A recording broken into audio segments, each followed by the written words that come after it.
মিরপুরে পাকিস্তানের বিপক্ষে 3 ম্যাচের টি-20 সিরিজের শেষ ম্যাচে বড় ব্যবধানে হেরেছে বাংলাদেশ। 178 রানের জবাবে 104 রানে গুটিয়ে যায় লিটন দাসের দল। ফলে 74 রানের পরাজয় সিরিজ শেষ হয়েছে 2-1 ব্যবধানে। ব্যাটিংয়ে শুরু থেকে নড়বড়ে বাংলাদেশ। তানজিদ, লিটন, মিরাজ ও জাকিররা ব্যর্থ। 25 রানে 5 উইকেট হারানো টাইগাররা পড়েছিল 70 রানে অল আউট হওয়ার শঙ্কায়। তবে সাইফুদ্দিনের 50 রানের লজ্জা এড়ায় 100 রান পার করে। সালমান মির্জা নেন 3 উইকেট, ফাহিম আশরাফ নেন 2 উইকেট। 7 বোলারের ঘূর্ণিতে কাবু বাংলাদেশ ব্যাটাররা। টসে জিতে বোলিং নেয় বাংলাদেশ। শুরুতে ফারহান 63 ও সায়েম করেন 21 রান।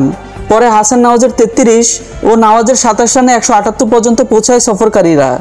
টাইগারদের হয়ে 3 উইকেট নেন তাসকিন আহমেদ। সিরিজ জয়ের পর ধবল দলের আশা জাগিয়েছিল টাইগাররা।